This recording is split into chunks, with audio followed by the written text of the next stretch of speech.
I'm Dee Dee Unila Taylor, class of 1969. When I was here, there was a president who thought that Reed was going to survive financially by becoming a research institution, which would not have been Reed, as we all know. And he was followed by a president who realized the finances were more than he could deal with and left. Then there was an interim acting president. But then, in the early 1970s, the trustees had the brilliance to hire this man. I'm going to turn this now over to Paul Bragdon.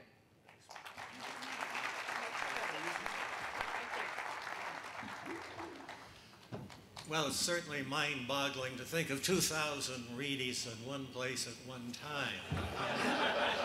And there was a time when I might have been terrified of that the case.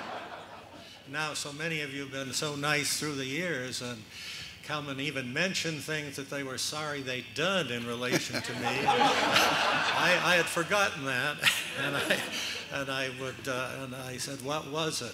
Anyway, they didn't remember what it was, but they knew they'd done something. Anyway, I think starting with the poster for financial aid, I think it does remind all of us associated with the college that in its earliest days, those associated with it decided this would not be, as many private colleges are or were, a place only for the sons and daughters of the well-to-do. And in fact, it was the only qualification was the ability and willingness to undertake the work, and secondly, extraneous factors which ruled people out of attending colleges. That never was the case here, so it's very interesting. But here we are with the tradition of, or the aspiration to, anybody whom we would invite to come here and who wishes to come will be able to do so wherever they come from in American society or societies elsewhere, and no extraneous tests. Well, financial aid, particularly as costs have risen and prices have risen, that it becomes more and more difficult to do. And for many years, the college has had as a priority in its fundraising efforts increased and improved financial aid, and indeed the funds have grown, the college's commitment has grown, the aspiration remains, but there's a lot of work to be done over time to make a reality of what people hoped for at the beginning and have continued to hope for thereafter. So it's wonderful to see that poster and to have the applause for the statements that were made about it.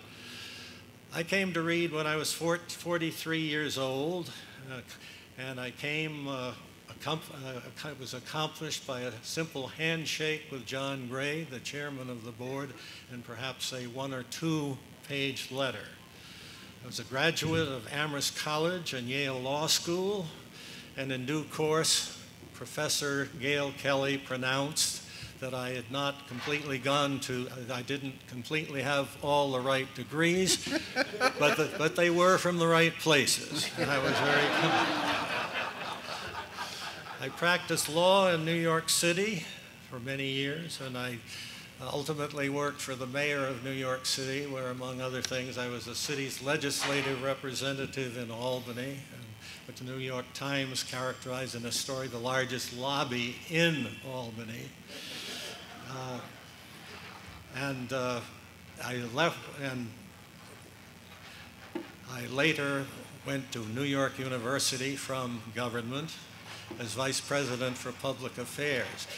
Now, I think that you'll note, even as I mentioned this last commitment before coming to Reed, there's no mention, is there, of management in that experience.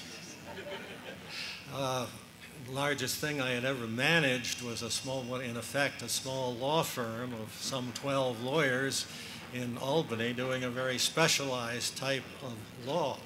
So that's hardly a strong credential for management.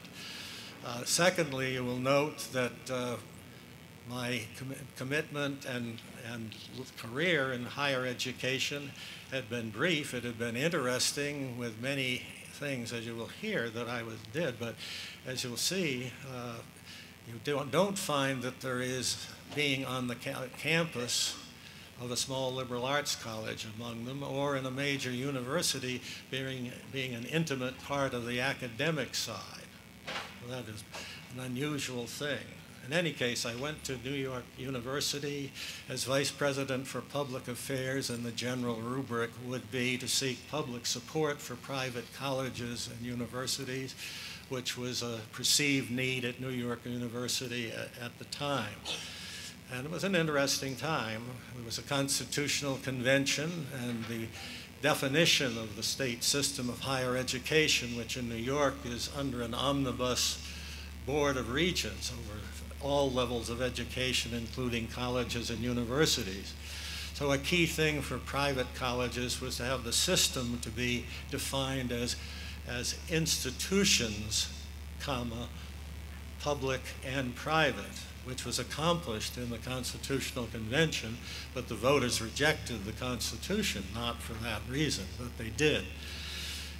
And also, there was the overall goal at NYU to achieve public support from the state of New York for private colleges and universities, and it happened to be a very propitious time to seek that.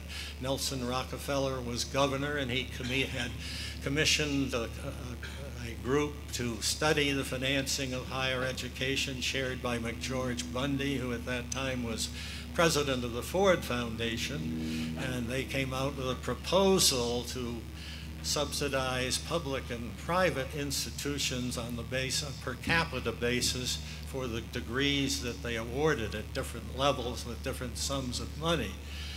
And the governor was supportive of that, and it received a lot of attention, and we in higher education paid a lot of attention to that, so it became a reality and was built on subsequently, and new programs were added in the years, and now, of course, there's been a sharp retrenchment of all of that. That was a very interesting and important thing to do. One of my functions was to work closely with the presidents of Cornell, Columbia, Fordham, Rochester, Syracuse, and New York University. The presidents met periodically on matters of common interest in the public affairs arena with a rotating chair. At the time I was there, which was in the late 1960s, during the 4 years that I was at NYU, there were three presidents of Columbia, there were 2 of Cornell, two at Syracuse, 2 at Fordham. NYU and the University of Rochester had the same president throughout that period. They seem to have some humming going on there in the system. I think it's this. Is that all right? I don't know what's going on.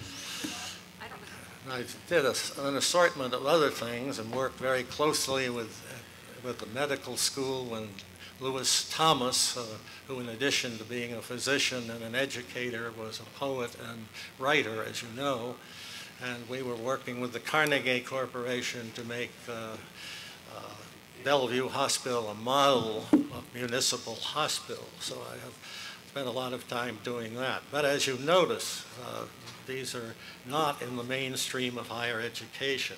My state of mind when I was contacted by Reed College was that I liked what I was doing, that I wanted to stay in higher education, but I did not want to be a specialist, however much respected and utilized in that. I wanted to be I am not a specialist. I, in fact, am more of a generalist, and I wanted to be closer to the mainstream of higher education. I was very happy with what I was doing, but I wanted to be closer to the principal activity. So there was this small dissatisfaction. So I was called by the secretary of the search committee of Reed College and asked if I would be a candidate for the presidency of Reed College, which I thought a most improbable thing to happen, and I was sure that they would want a different sort of person. But I had also thought this would be a way for me to broaden my understanding and to see still more people. And so I said yes, not expecting anything would come of that. But shortly thereafter, a trustee of Reed, Ossie Georges, the late Ossie Georges, was coming to a practicing law institute course in New York City, and he called and asked if we could have breakfast, which in time we did. And I said, well, that's fine, and that's that. And then I received a call from the search committee, would I come to Reed in January? And I said yes. And in January I came. I spent and the first thing is that I realized on the airplane that I had a fever and the flu. The second thing is when I arrived in Portland, it was snowing, and you know what that does to Portland. It was inclement weather for all 3 days, in which I bustled around from group to group, committee to committee, as those things go, and seeing the same people in different contexts with different hats on their heads. A whirlwind of things, meeting with students, faculty, trustees, alumni, and others. And I left, and I said, well, that's that. And then a call came and said, would you come back? So I did come back, and in those days, you could ask a spouse to come as well. And Nancy agreed to do so. So she and I were here for 3 days, and she had a separate schedule from mine, as well as some joint activities. I had essentially the same schedule that I had gone through before. And George Joseph, a Reed alumnus, the late George Joseph, a Reed alumnus, a former trustee, and finally the chief judge of the Oregon Court of Appeals, he was going to test Nancy. So he said something critical about me, and she flew out of her chair about that, which is true, because she's actually highly critical or instructive as far as I am concerned. But if somebody outside should say something, she becomes a fierce tigress. So she defended me, and that passed George's test. In any case, we went back to Portland. We thought we'd met Nancy, first exposed to the college and the people associated with it, liked all the people she met with. She liked Portland and everything, but she, like me, thought we would still be in New York City, where we were rooted and which we loved. And we thought that was that, until John Gray called, and we had a conversation that went like this. Now, said John, we're not offering you the job. We understand that it's not being offered, and if you were asked, you don't have to respond positively. So that's the basis. Would you consider it seriously? And I said spontaneously, yes, I would.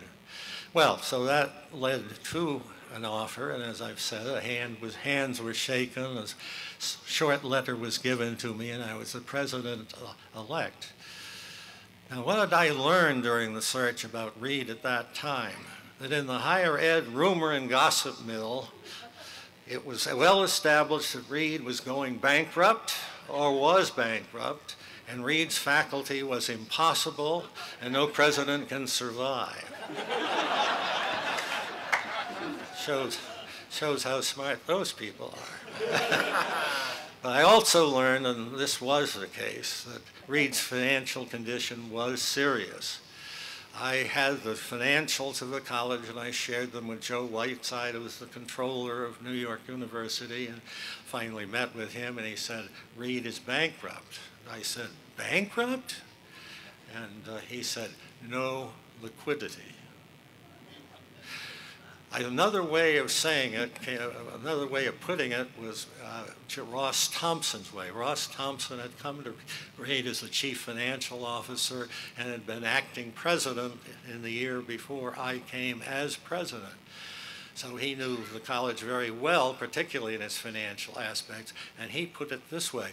Reed will continue to exist as long as it attracts students in sufficient numbers. In other words, the place was almost totally dependent on tuition income, which is not not, first of all, not enough, and secondly, not necessarily assured at the same level throughout all the cycles.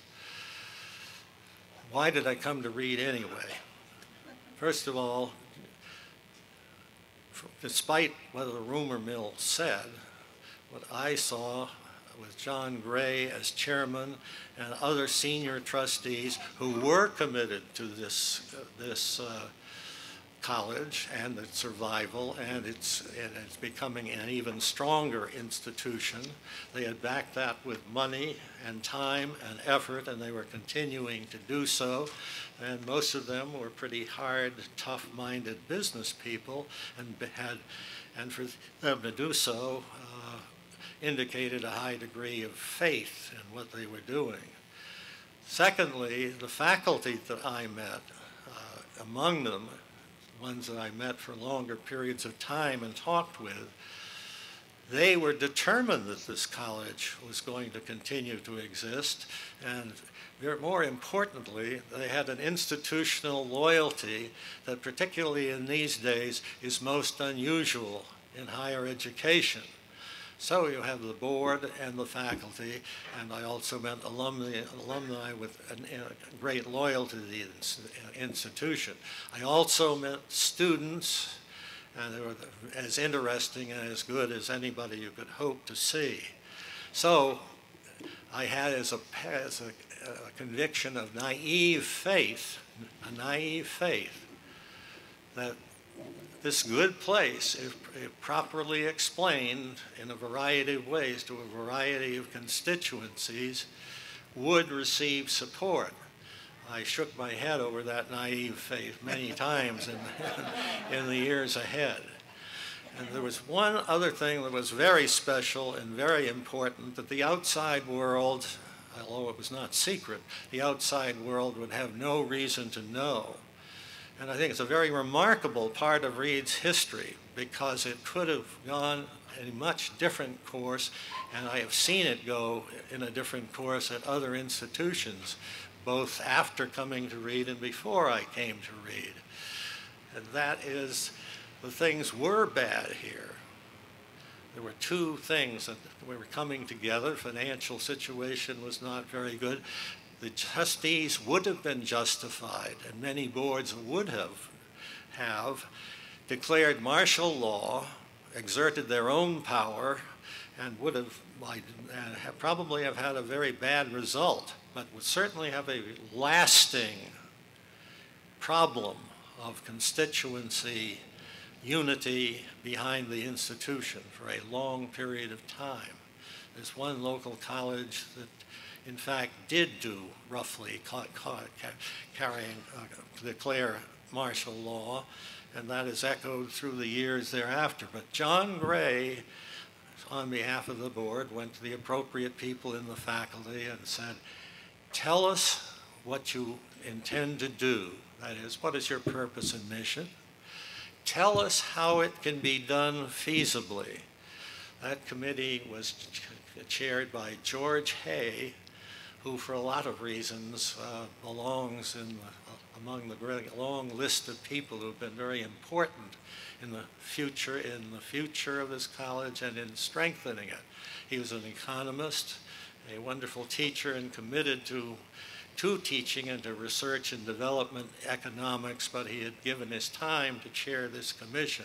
Later, he agreed, after the then business officer left, to assume that position, which he did for several years, and not to his liking. Not that he didn't enjoy doing it, but his interests were otherwise. But he did it for the college, and it was a wonderful thing because it gave his faculty colleagues confidence, gave the Board of Trustees confidence, it gave me confidence going forward.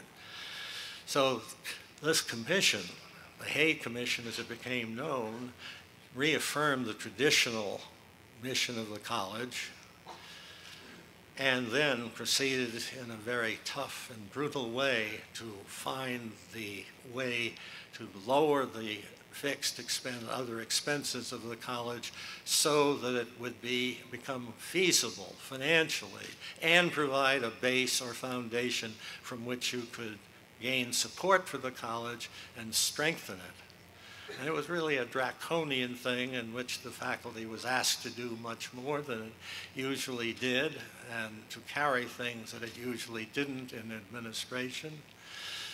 So it was quite an incredible performance. And the last step is that the Board of Trustees ratified that report. So you have the faculty and the Board of Trustees united. So anybody coming here did not have the first task of trying in one form or another to achieve what the faculty and trustees had at the expense of the limited capital of goodwill that a president has. And it would have been a very difficult thing to do rather than having it done beforehand. So I came for those reasons, and the last was a very important one. I certainly wouldn't have come without any of the things I have just mentioned, including the fact that the job had been done as far as setting a base was concerned. I have to say that as soon as I had accepted the job, I had cold feet, because I insisted that I had to come out and meet with students, and I did so. And I left alarmed, depressed, distressed. I received a lot of calls. Those aren't representative. Students called me to tell me this. Faculty called to tell me this. So that was a little unsettling. I was also at that phase in my career at New York University. The Governor Rockefeller and former Mayor Wagner of New York City had prevailed upon Nelson Rockefeller. Nelson Rockefeller prevailed upon them. They prevailed on him, rather, to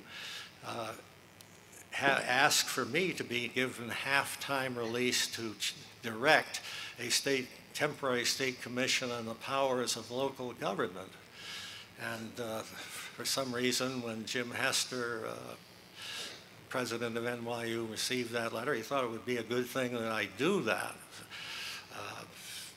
And by the way, that's an interesting thing about politics and public life in our time, because Mayor Wagner had said, when there had to be a letter from the governor, draft a letter for the governor to send to the president of NYU, which I did, and somewhat later, Jim Hester said, well, we have to assent to this. Write a reply to him telling them that we can do it. So at any case, I found myself at that particular time, after accepting the Reed presidency, bouncing along on the Long Island Railroad out toward Port Washington, seated with a former budget person from Washington who had agreed to be Mayor Lindsay's budget director. I explained what I had just done, and then I said, well, you know, the students are a forerunner group. What happens at Reed is what's going to happen someplace else shortly thereafter. And I said, we're in very stormy times right now, and what do you think about that? I said, well, I'll tell you, if I were the president of Reed College, I'd be scared as hell. Furthermore, my son David, at the age of 11, had read the book The Distinctive College, which is about Reed, Swarthmore, and forgotten the third college, Antioch. It has 3 different liberal arts colleges. He read that, and he came to me at the age of 11, and he looked up and he said, Dad, if what this book says is true, that search committee you dealt with should be a permanent standing committee.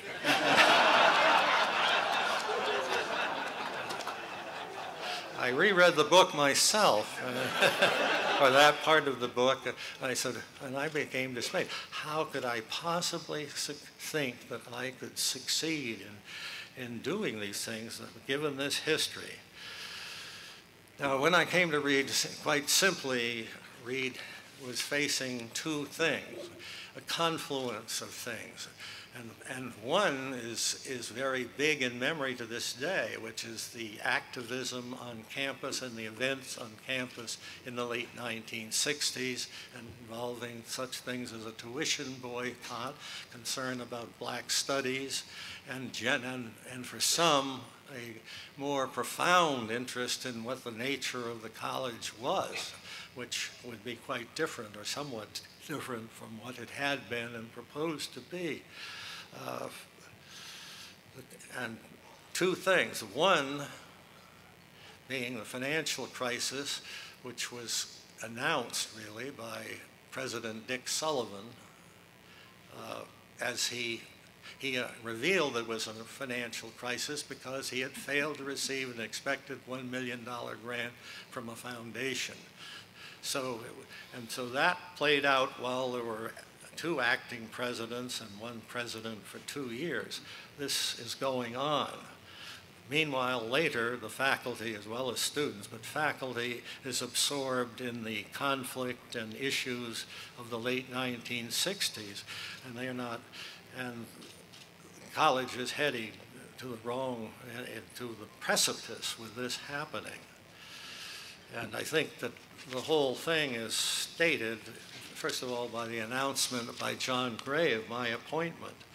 Mr. Bragdon, as are we, is much concerned about the extreme needs to obtain more operating income for the college. He believes this has to be his first priority and hopes that the Reed community will let him allocate sufficient personal time to this effort to ensure its success. When that is done, he much prefers to spend the majority of time on the educational issues with faculty and students. He understands that there are severe financial constraints on various programs and that these constraints must continue until such time as new income can be generated. Then there must be clear-cut priorities for the use of these monies. And the faculty, the second document is the faculty resolution welcoming me to the college.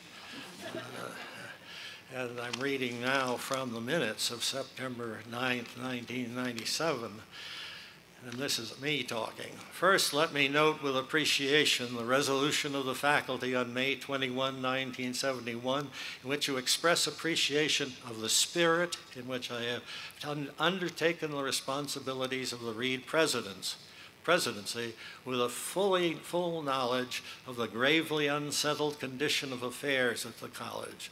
Set forth your belief that effective leadership at this time is essential, not merely to Reed's continued development, but its meaningful survival, and assure me individually and as a group of your full support and cooperation. And then I said, wiser heads have advised me that I should obtain your individual signatures on this resolution. And counsel has advised me that it is revocable at will, with or without notice and without cause. 1 year later, I would like to divert attention for a moment. I said at that same thing that a principal environmental concern of mine is the quality of student life at Reed. The intellectual life, the scholarly life may be demanding. Certainly it should be challenging and exciting, and at times it can be lonely and frustrating, but it should not be joyless. It should not be a cause for a gloom more profound than the current fashion of the generation. Our students are not projections of our egos or just highly able performers who can be put through their paces remarkably well. They're human beings in one of the more turbulent stages of life in turbulent times. In some cases, social maturity does not match that of their peers or their own intellectual maturity. Yet Reed offers freedom in social life and discipline and structure in the academic life.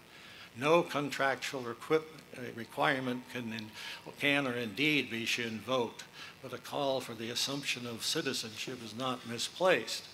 And 1 year later, I said somewhat the same thing at the same time. I said at that time, and I remember the words of one of last year's graduates, a winner of one of the most prestigious fellowships for graduate work, in response to my query about the the nature of his experience at Reed. His reply was, "Until this year, it has been most difficult. Now, members of the faculty come to me to point out that their methods had worked. I'd like to tell them how much better those methods would have worked had they given me encouragement along the way." And so throughout my presidency, concern for student life was mentioned, as was the need for that an excellent place can become and should become even better, that renewal and review were part of the process of accomplishing that, and I'm afraid I was a scold on those issues. In any case, I will not talk about what the scene was nationally or what the economics were going to be, which were wretched for the period ahead. In any case, the rest is history, and it is not a straight course to the presidents that succeeded me, but it was a positive course under all conditions. In my final meeting with the faculty and also with the trustees, I cited what we had accomplished and then a longer list of things that still needed to be accomplished, and mentioned the cooperation that had allowed what happened to happen. And I ended by saying, finally, let me make it clear, my belief that today Reed is in the best position it ever has been to have a better tomorrow. Whether that better tomorrow becomes a reality depends in large measure on how well you carry out your responsibilities to each other, to your students, and to the college. Now I think it is time to hear about some of the better tomorrows that in fact follow, and to note that President Foster had said that Reed looks to the past for guidance, but essentially is looking forward to the future. One of the things that Paul did not mention is that he understood that Reed, while being in Portland, Oregon, and being a very special place, had to increase its role on the national scene and to become increasingly visible on the national scene. Which segues, Paul was followed by a president who was not here because he was not a good match for Reed, and he went on to other things. And he, in turn, was followed by a man who understood the fact that Reed had to be on the national scene. And while he was at Reed, he was the one I was working at the Chronicle of Higher Education, and we were very aware that the U.S. News and World Report had decided to rate everything, hospitals, colleges. And in the first ratings, the measures they used, being Reed, did not come out very well, and it was annoying to those of us who understood that ratings like that never work. Well, Steve Kalbick was president then, and he made the decision, working with other presidents, not to participate in the U.S. News and World Report. A very gutsy act. Anyway, I wanted him to talk a little bit about that, but a little bit more about the fundraising. And also, I've got to tell you, I don't know whether you all know what he's doing now. He's at the Huntington. And if you've never been at the Huntington, if you've ever been there, you have a sense of what a cushy place.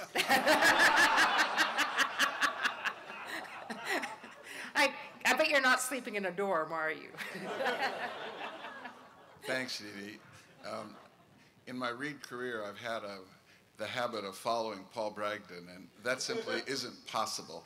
And I want to underscore a point that Paul has made, and that is to refer back to the Distinctive College book, which was really one of the most interesting books written about American higher education in the 60s, and to note that Antioch College doesn't exist.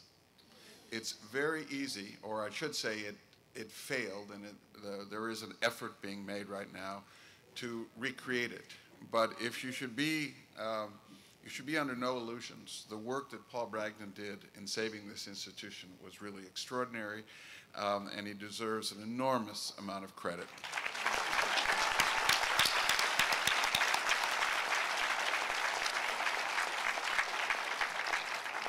I want just to make a couple of brief general points that was in Paul's presentation, but I want to highlight them. One is, any president operates in circumstances which he or she has little control over. One is a broader national context, both economic and political, and Paul made reference to the political environment that he inherited when he came in the late 60s, a very traumatic one on American campuses. There is a second aspect of this that presidents operate in without controlling, and that's the educational market. When Paul came to Reed, Reed was really a local institution at heart with a national following. Certainly when I got to Reed, it was a national institution, as it was when Colin got here. That meant very different things in terms of how you competed. Reed always looked to be a niche institution. We were a specialized institution, but just to give you a sense of what that meant in terms of cost, every student who came to Reed College during my years here in the 90s cost the college $3,800 just to get them here. So you can imagine what that meant in terms of finance. And thirdly, there were intellectual main currents out in the country and internationally that impacted how Reed faculty thought about their disciplines. These are forces that can be very challenging. And my own view is that both Paul and Colin have had a much tougher time for obvious reasons than I did. I was president at a time when there was a lot of openness, both on campus and in the society as a whole. The economy was flourishing, and we were able to do some things together that has turned out to be very important. I think in both Paul and Colin's case, they've had much more specific challenges that they've had to manage.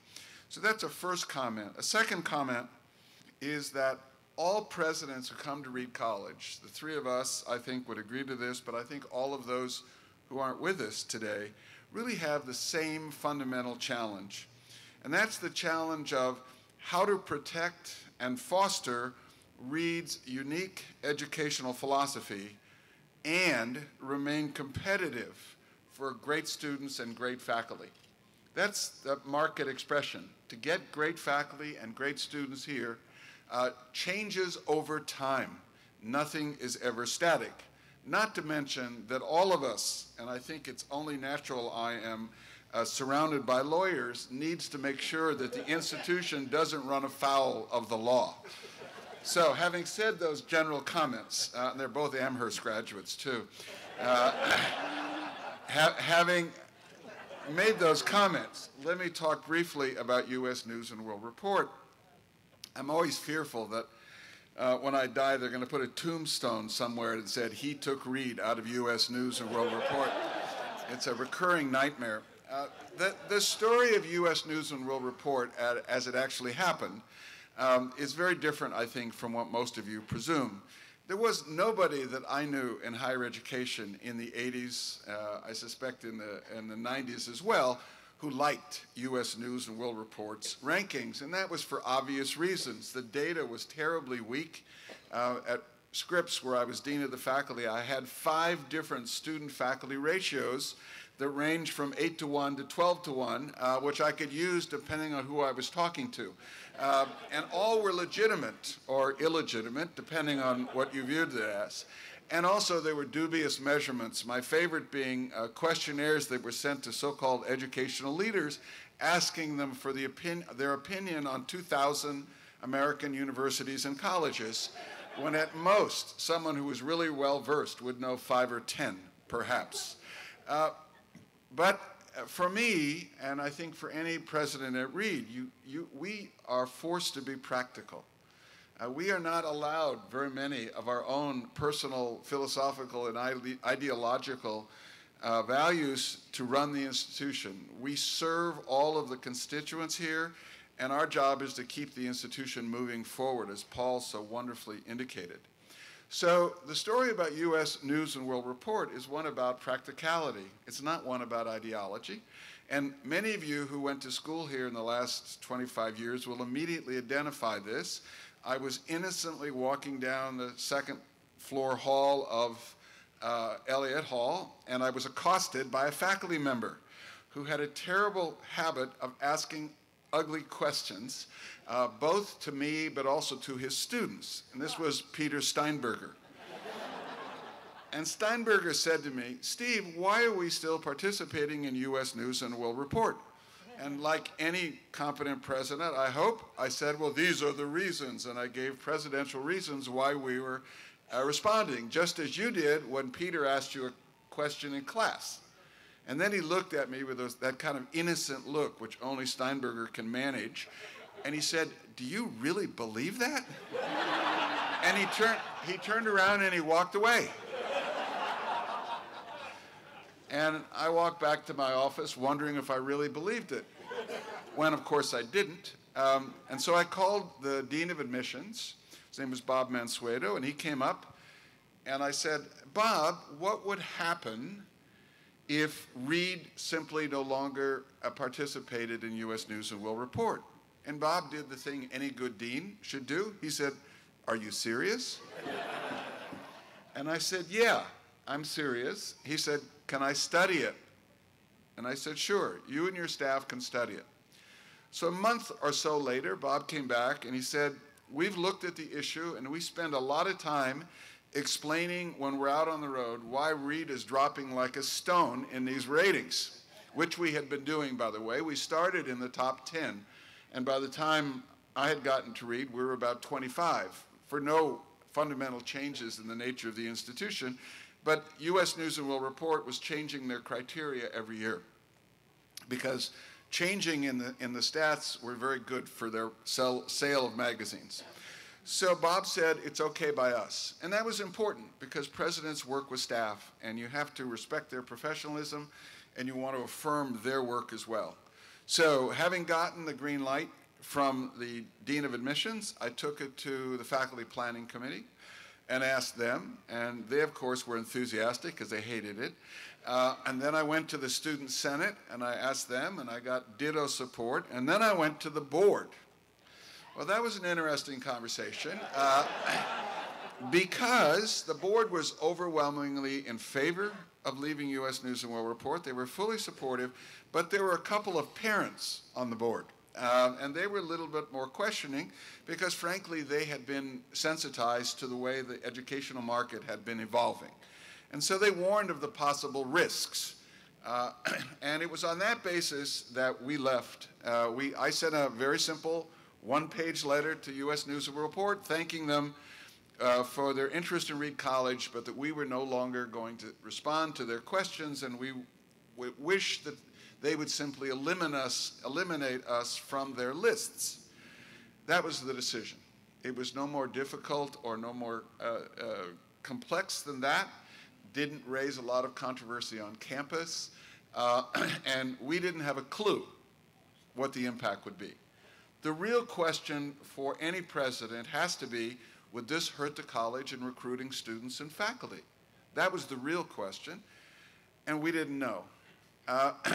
And what happened afterwards had nothing to do with Reed. It had to do with the marketplace for ideas and the way in which national media compete with each other. Because it turned out, unbeknownst to us, both the New York Times and the Wall Street Journal hated U.S. News and World Report. Now, had we any inkling of that? No. But suddenly, Reed College and myself became the darlings of these two New York institutions. If you can imagine, Reed College got favorable notice in the Wall Street Journal very shortly thereafter. And I swear, every major educational issue that came up for the remainder of my tenure, I would get calls with what now became buddies at both institutions saying, Steve, what do you think? Which really was a dangerous thing for them to ask. So what pleased me, frankly, was that when Colin came in as president, and there was every reason for him to be dubious about what I had done, because I think every new president should be dubious about what their predecessors have done. He looked at that, and in this particular case, decided to do the same thing. And I was very pleased to see that his voice also became a national voice, because as Dee Dee said, this institution is a national treasure, and we should have a voice in the national discussions. I will want to say a couple of things about U.S. News and World Report that aren't really related to Reed, but related to broader issues which in my current position I'm very interested in. One is that the rating system destroys institutional diversity. And I mean by that institutions that inhabit various niches in American higher education. The real strength of, in my view, of the private liberal arts college worlds is a diversity of institutions. But when you start using common measurements to look at all of these institutions, then there is going to be a kind of crowding into those measurements for reasons best left to economists than to a historian like myself. Secondly, the rating system almost inevitably is going to be based on money, and money alone. Because those institutions with money are able to do things which those institutions without money have greater difficulty doing. Almost all of the measurements, except for the reputational one, are input measurements. Student faculty size, the number of faculty, et cetera, et cetera, et cetera. And this is almost all based on wealth. Class size is also generally, unless you're teaching huge teaching loads for faculty, is based on wealth. And then, of course, the one exception to all of that is graduation rates. And to me, one of the worst things about U.S. News and World Report is that they make it an educational value to graduate in 4 years. This is very nice, but it doesn't say anything about what the students have learned. And that, to me, is what is the essence of a Reed education, what it is that you've learned and the capacity that you've developed. And that's true of any great institution, even including Amherst. I'm a Berkeley graduate, by the way. And finally, I want to say that U.S. News and World Report, I think, has been a factor in the driving up of costs. And from my point of view, American higher education today, both public and private, has got an economic model that won't in the end survive. I mean, we can survive. Institutions, individual institutions can survive. But we have gone from being that country in the world which educated the most people in the post-secondary institutions. We are now somewhere between 10 and 20. And sinking like a rock. And the reason for that is because it is just simply not affordable to go on to post-secondary institutions, number one, and number two, our primary and secondary institutions have got, public primary and secondary institutions have also gotten not competitive in an international context. So U.S. News and World Report is a nice story, but the things that I remember most about Reed in terms of my years here was things that I was trying to do, one of which was to strengthen faculty governance. For those of you who were here in the early 90s, the faculty fell out with each other. This is not a unique experience. I'm sure Paul has 3 or 4 occasions where he could describe that. They simply stopped working together as a group. And getting a strong faculty governance, as Paul indicated, is absolutely critical to the nation of this institution. We were able, because we raised money, to add 15 faculty positions in what was about 100 full-time faculty members at Reed when I was here. We were able to add 15 and to commit ourselves to lowering the student-faculty ratio. I was also pleased to open the alumni to the notion that everyone was not a professor at Harvard and as poor as a church mouse. By the way, professors at Harvard are not poor as a church mice. Because there were a few Reedies there, and I can tell you they were real targets for me. But I will say that there was a really magical moment when we were able to talk about all of the different things that you can do with a Reed education. You don't have to have a PhD, and you don't have to be a great writer. And finally, I was extraordinarily grateful for the dramatic growth in support that Reed got, both from the alumni as well as from the Portland business community and foundations, and the fact that for the first time, I believe, we had a Reed alum who was chairman of the board, and that was Walter Mintz. So it was a wonderful time for me, for my wife Sherston, who's here, and I hope that it set a nice plate for Colin.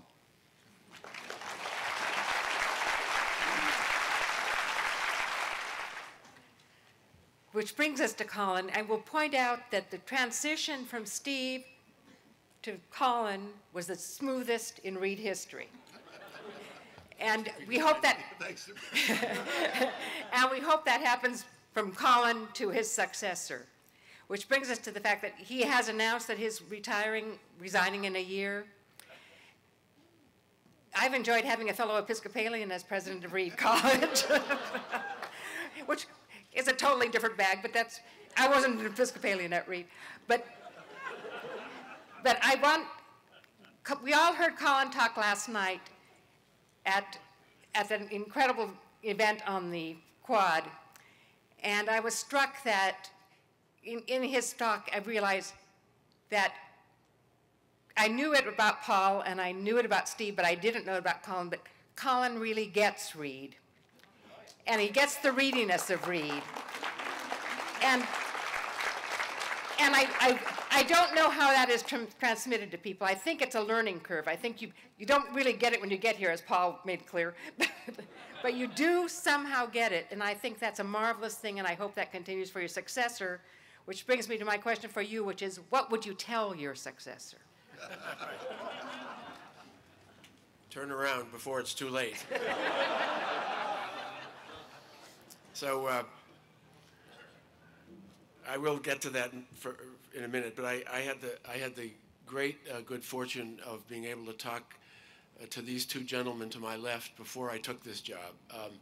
And when I talked to Paul, fellow Amherst graduate that he was, he said he said many of the things that he said, and one of the things that really stuck in my mind was, Reed College really doesn't do well in recessions.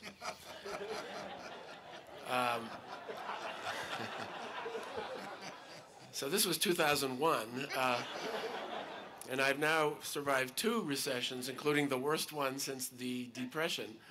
But it was advice that stuck with me, and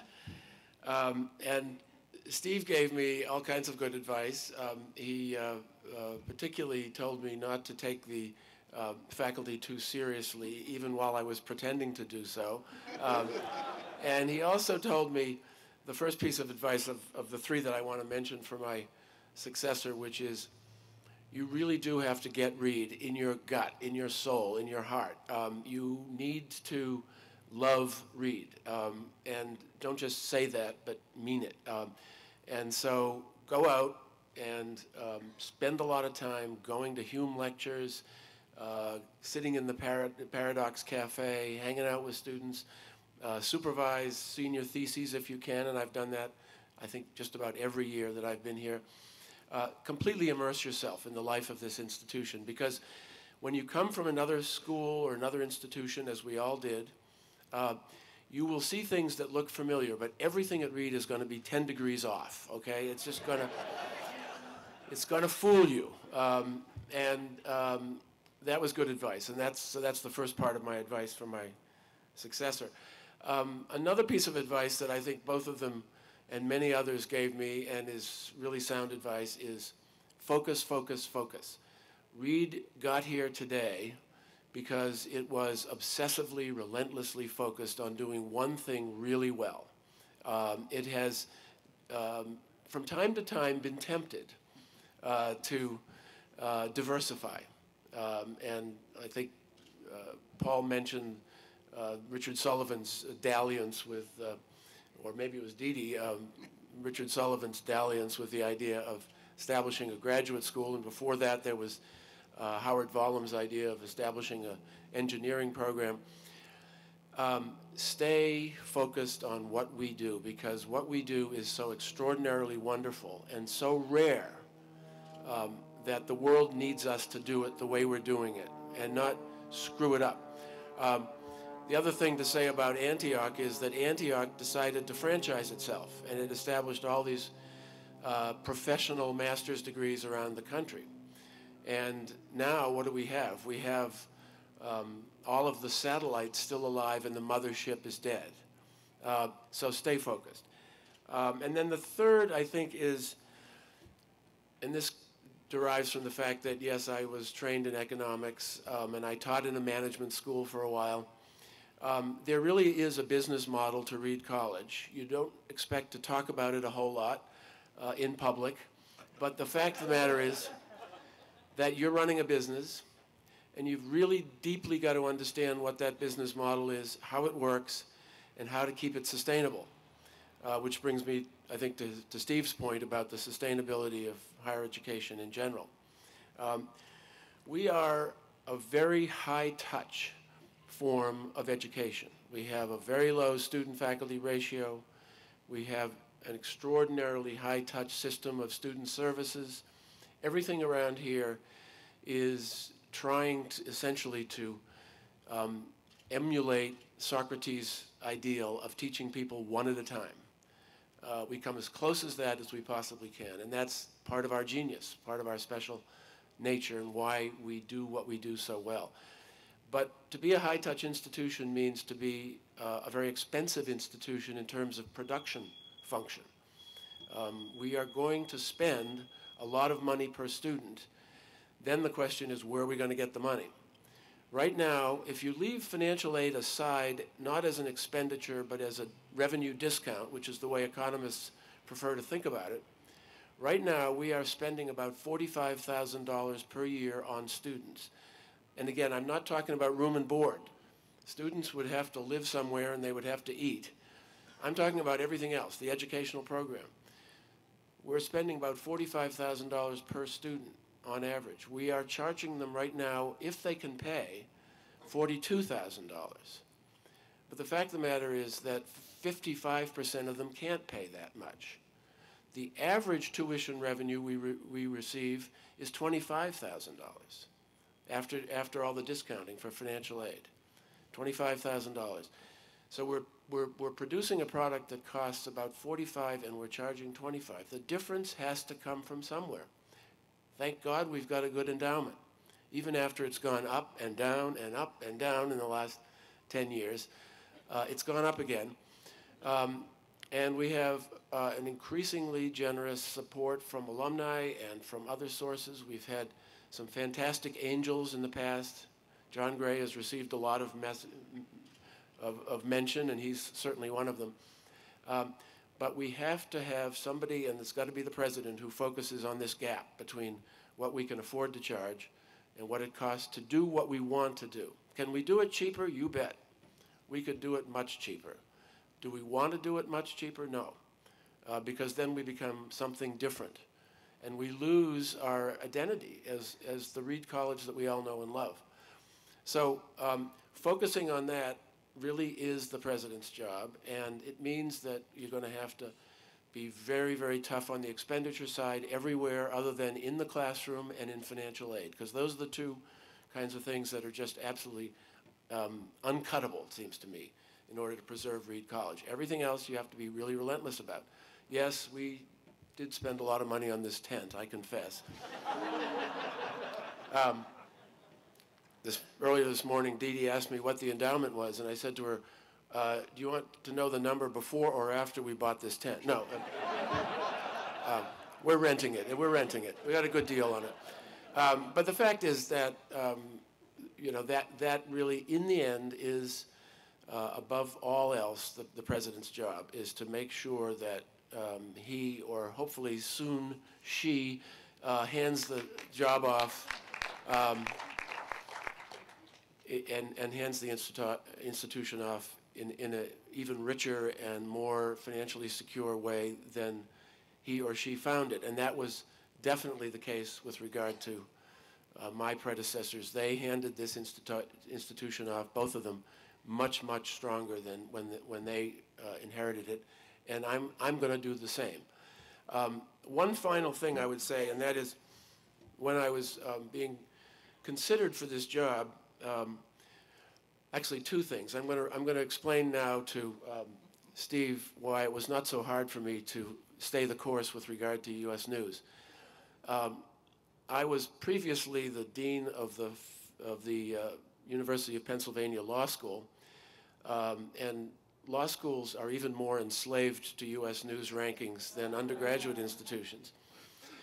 And the very last year that I was dean of the Penn Law School, U.S. News dropped our ranking from number 7 to number 12.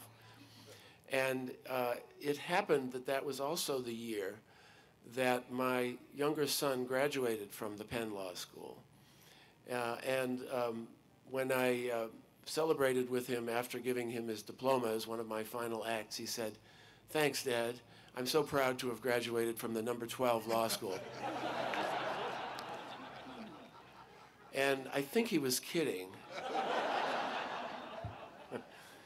But I'll never forgive the son of a bitch. Anyway, so it was not hard for me to embrace a school that had renounced the rankings.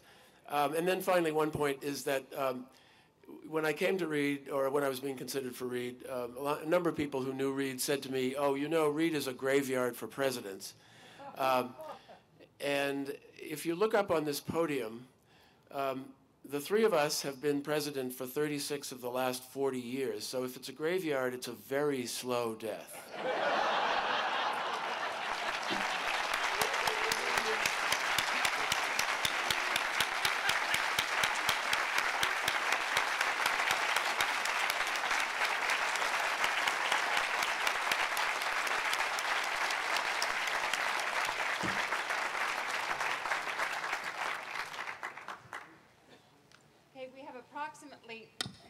We have approximately 20 minutes for questions from the floor.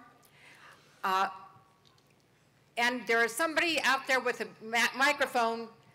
Could you either go to that person or raise your hand so they'll come to you? This man over here is the first I saw.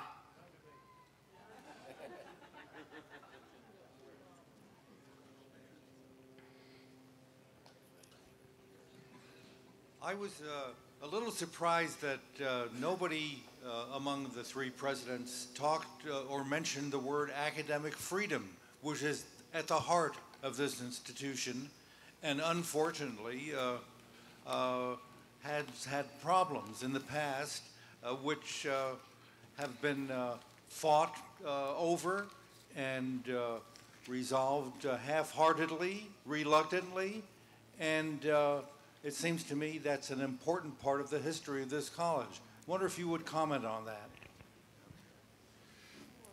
Let me answer it as the non-lawyer.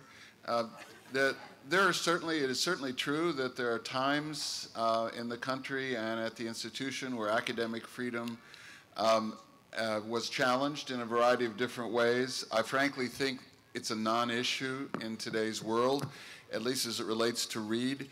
One of the interesting things that I discovered as a non-lawyer surrounded by lawyers is Oregon labor law, because academic freedom isn't just for academics, it's for all employees. And Oregon law is very explicit about the right of employees to have their own views. Now, having said that, you obviously have an issue that can occur in an academic setting where a group of academics, this may come as a shock to you, don't think that within their own discipline that a particular approach is appropriate, and they may not hire people with that particular approach, or they may not tenure a person with that particular approach, but I don't think that's what you're referring to. The fact of the matter is that issues related to academic freedom in this institution, as far as I know, are of rather long historical standing. I dealt with the Stanley Moore case when I was here. That was probably the most famous incident in the 1950s. And I can tell you that when I contacted Professor Moore in San Diego, he had, one, an extraordinarily fond memory of his years at Reed College, and two, he had long ago forgot the slights of that era. Over here.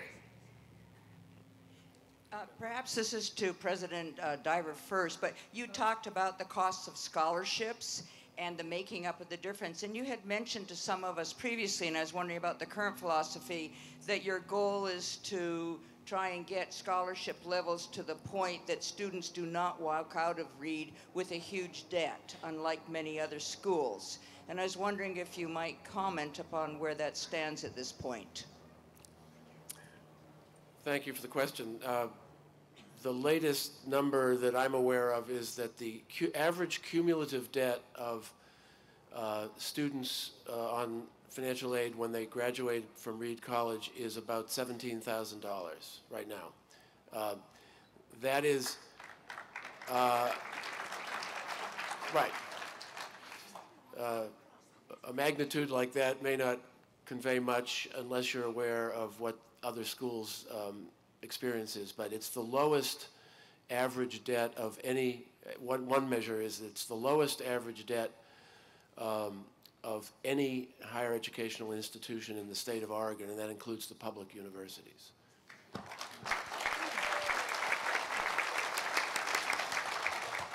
My question, will a transcript or streaming of this forum be made available online? I know a lot of people who need to hear and remember what has been said. I hope so. Yes? Yes. The answer is yes. The answer to that question is yes. Over there. My name is Ethan Knutson, and I just graduated a few weeks ago. I was wondering if you could name, in brief, what you see as some of the essential qualities of a Reed College president. Well, I think you've heard some of them. Sense of humor, thick skin, naivete.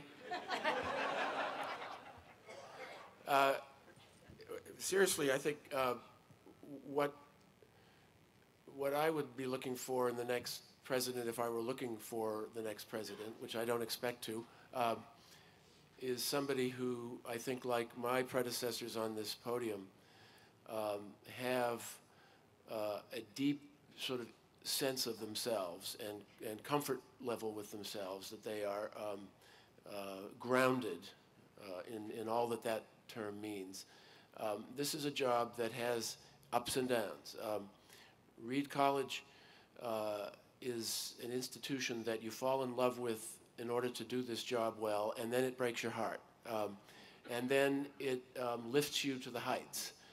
It is an institution that you need to embrace every single day, and so you need to have that kind of core strength.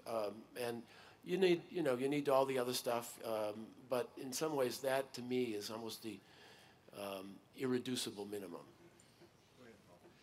Well, I think it's important that the person is comfortable with the idea of dealing with diverse constituencies, including the constituencies of the college, and be able to speak a common language, a common theme, or present the college uniformly to everybody, including the general public, but be able to see what the other person wants to know most and use the language that person will understand.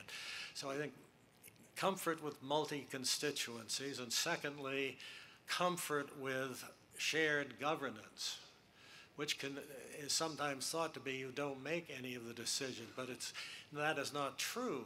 You make them, but you make it as part of an educational process, and your views are shaped in part by responses to what you're thinking about, and finally something will appear, and then it will, without it being directive, it becomes discussed and it happens.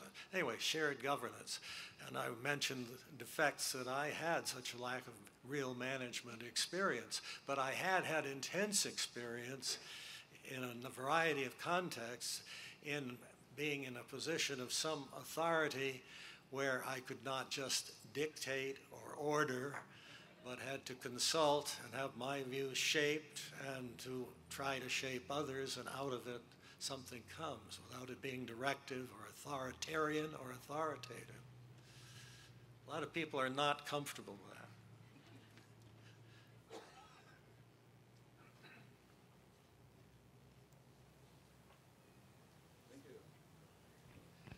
I wonder if any of you would be able to reflect on something that occurred to me while I was listening to your very important presentations, namely that you have represented the college administration for the past 3 or 4 decades.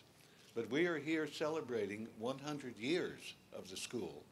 And I wondered if you would like to reflect on your predecessors. From my point of view, the specific question would be, what was the role, what has been the role of the college president in relation to, on one hand, the owners of the college, the trustees, and its academic components, faculty, students, and alumni?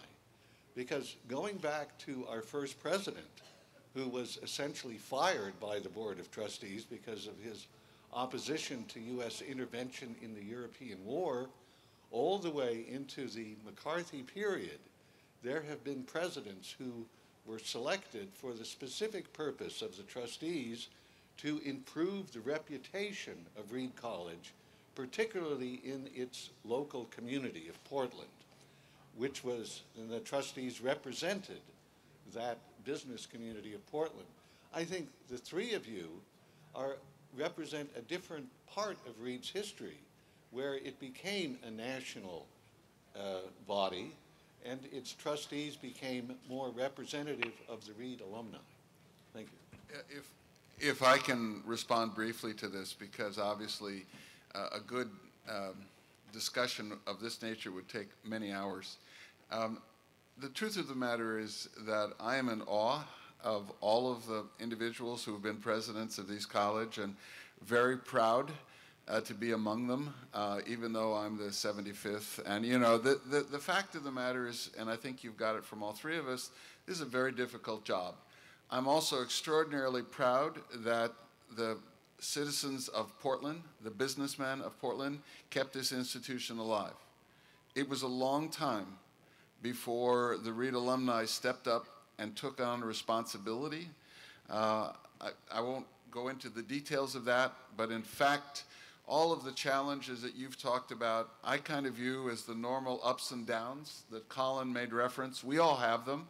Paul could talk about them probably more than Colin and I combined, because it was a really tough time. So I think we should enjoy our history for what it is. We shouldn't beat it to death.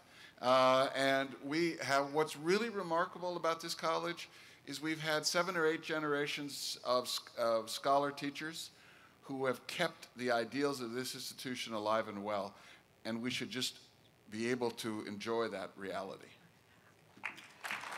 I'm going to interject something here. One of my first experiences, one of the first people I met when I moved to Washington, D.C. from Reed College, was to meet Will Elliott, who was a nephew of Thomas Lamb Elliott, and he was a graduate in the first graduating class at Reed College. Will Elliott drove me from my first Reed alumni meeting, when I was 22 years old, to my apartment. And Will Elliott's experience at Reed was, and he started downtown, was not dissimilar to mine. And that's the thing that struck me over these 100 years. Last night, my husband and I had an incredible conversation with a young man who just graduated this year in English. He wrote his senior thesis on last year at Marienbad, which in the weird coincidences of life, my husband and I watched last month. And we had this incredible conversation about the symbolism involved. Reedies are Reedies are Reedies. And the presidents in some ways have been incidental, although these ones have saved us.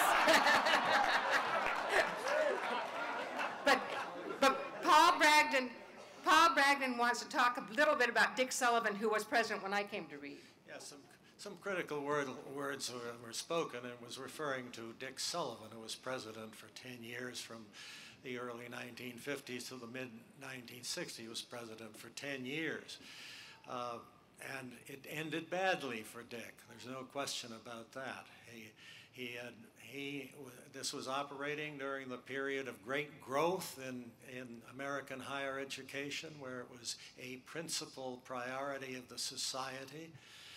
And during that period, it's hard to understand retrospectively, but the expectation within higher education is that you could do things. So there were ambitions. In any case, he ran out of his luck when he didn't receive a major gift from a foundation. It changed everything. So that was a bad ending. And all I can say is that I can think of things during my own presidency. Had they gone another way, I would have been in the same position as Dick Sullivan. For example, the then business officer, Lloyd Peterson, told me that if something doesn't change, the college will be bankrupt in 18 months.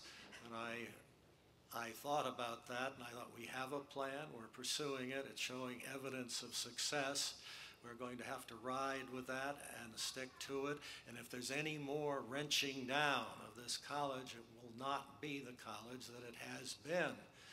And if it isn't going to be what it was, then that is what's going to happen. In any case, I was fortunate because the thing that turned the direction decisively in the other direction came about 18 months after that statement in the challenge gift of Howard and Jean Valum.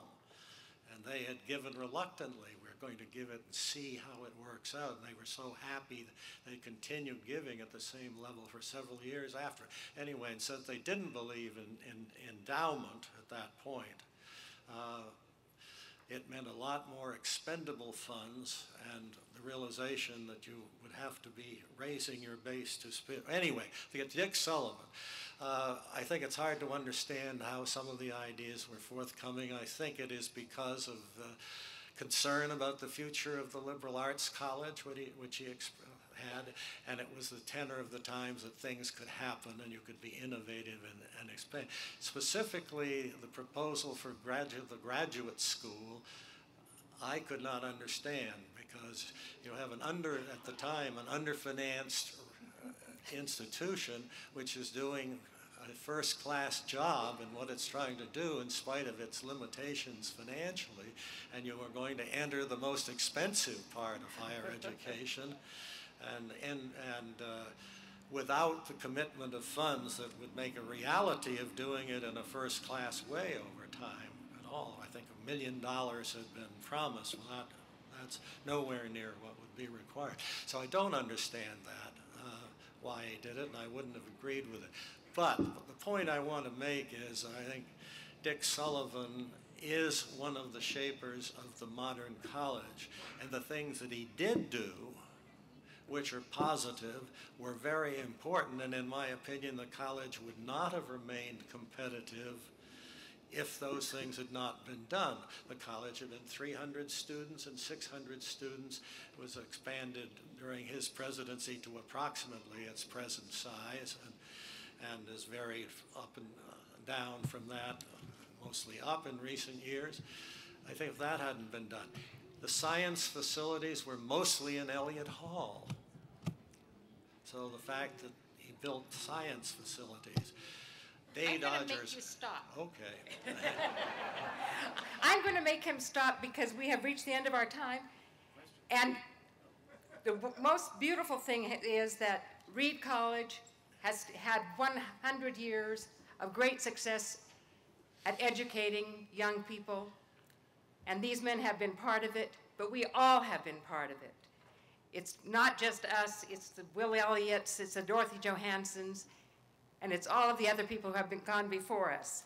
And I want to end by telling you, if you didn't see this cartoon in the New Yorker in February and laugh at it, it's a man looking at his wife who was looking despondently at her alumni magazine, and his saying, if you didn't want to feel inferior to your classmates, you shouldn't have gone to such a good school. And we all went to such a good school, and it's getting better. Thank you.